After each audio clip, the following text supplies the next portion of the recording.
Bagong topic to high cortisol level. Ang cortisol yan ang tinatawag na stress hormone. So bakit may taong mataas itong stress hormone na cortisol? Hindi lang to dahil sa stress, meron pang ibang dahilan. Aralin natin to Kasi mahalaga itong mga cortisol, mga steroids yan So symptoms na tumataas na yung cortisol or stress hormone level ng isang tao. So yan po, tumataas. So, ano muna yung cortisol? Paano ginagawa ng katawan tong stress hormone? Pakita natin, Doc Lisa. So, shortcut natin, So, dito sa kidneys natin, sa ibabaw, merong adrenal gland. Hindi lang pinakita dito. May adrenal gland, siya gumagawa ng cortisol. Pero itong adrenal gland na to, may nag-uutos sa kanya gumawa. Ang nag-uutos sa kanya, ito yung mas boss niya, pituitary gland.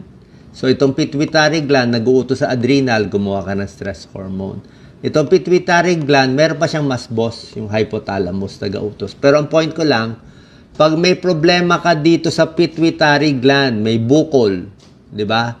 Mas maraming utos niya dito sa adrenal gland, mas marami kang stress hormone. Pag meron ka rin bukol dito mismo sa adrenal gland, mas dadami din yung cortisol level. So, pag may bukol dito sa adrenal, may bukol dito, tataas yung cortisol level. Kaya ang feeling mo, tumaas yung stress hormone mo. Papakita natin sintomas, That's the simplest na ma-explain natin. So, okay lang ang konting cortisol, Gumagawa adrenal gland natin. May tulong sa atin yan, yung tamang-tama.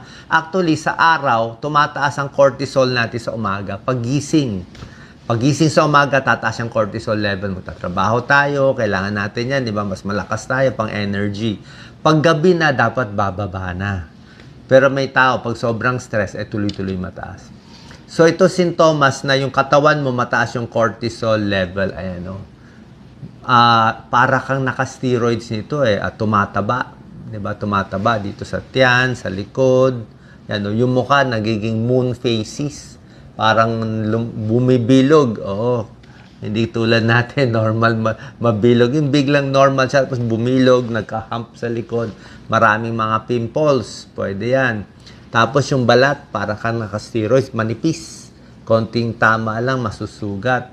Slow healing, muscle weakness, fatigue, irritability, hindi na makafocus pag mataas yung cortisol.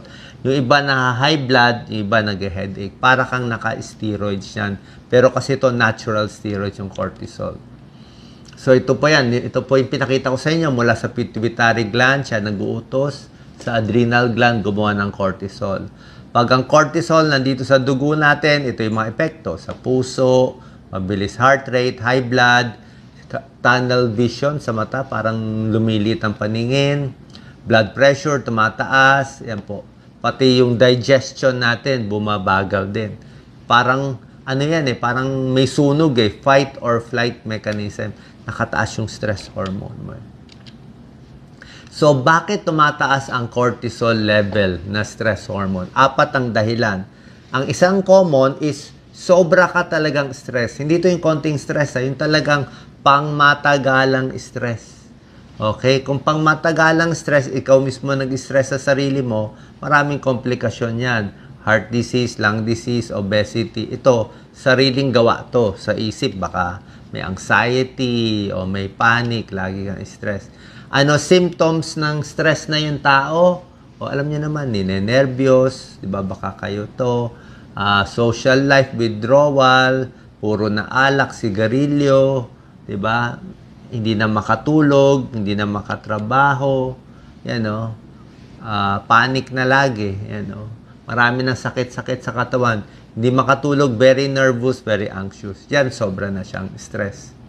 So, pwede yan ang first cause, kaya nang tumataas ang cortisol level. Pero, marami pang iba. Tulad na sinabi ko, pwedeng may problema yung pituitary gland. Siya yung boss ng adrenal gland. So, yung pituitary gland, oras na magkakaroon ng bukol, o baka hyperactive yung pituitary gland natin, uutusan niya yung adrenal gland, gumawa ka ng maraming cortisol. So, ipapascan natin to baka may bukol. May tao may bukol, May benign tumor or cancerous tumor mo dito, kaya nag-uutos dito sa adrenal gland, tataas yung stress hormone mo. Next, pwedeng may bukol mismo sa adrenal gland. Hindi na dito nag-utos. Siya mismo. Siya yung tagagawa ng cortisol eh. 10% ng tao, pag ginawan mo ng CT scan, MRI, makikitaan na may bukol pala dito. So, usually benign yan. Pero kahit benign yung bukol niya dyan na makikita mo, maggagawa ng maraming cortisol. Kaya kala mo lagi kang stress. Baka may bukol dyan. Okay? Number 4, pwedeng nakainom ka ng steroids. Baka nabigyan ka ng steroids dahil may hika ka, may arthritis ka, naka-prednisone ka, cortisol ka. So, pwede yan. Pag lagi ka uminom ng steroids sa hika, yun din ang mga sintomas. Bibilog yung muka, na tumataba dito, nagninipis yung balat, diba? Kala mo parang stress ka rin. Pero minsan walang choices. Kaya nga itong mga steroids sa hika, sa arthritis, sa tamang dosis lang. Hindi ko sinasabi, sa tamang dose lang to binibigay, prednisone, methylprednisolone, dexamethasone. Tsaka pag tinatanggal siya, dahan-dahan din. Okay? Kailangan magpatingin sa doktor pag meron kayong ganitong sintomas. Diba, na high cortisol level. Anong mga test gagawin? Ito po, for doctors to. Merong cortisol blood test, makita kung mataas cortisol level.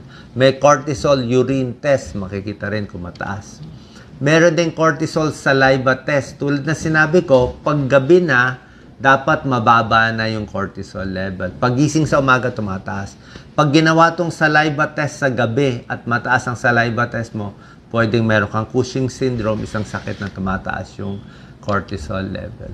May CT scan, may MRI sa adrenal gland kung may bukol, or CT scan, MRI sa utak kung mayroong pituitary na adenoma or tumor doon. Baka yun na nagkakos bakit tumataas. So basically, kung meron kayong ganitong sintomas, papacheck tayo sa doktor, actually sa endocrinologist, pwede yan. And kung ang cause naman ng high cortisol mo dahil lang sa stress, di ba? Ito yung unang cause. Meron tayong mga technique to reduce stress, exercise, meditation, relax lang, deep breathing, visualization, stretching, and yoga. Lahat ito nakakatulong. Pero kung ang problema, bakit tumataas ang cortisol level mo ay may mga bukol pala na nakatago, eh hindi makukuha nitong mga stress reduction. Sana po meron kayong bagong natutunan dito sa high cortisol level or high stress hormone level ng katawan. God bless po.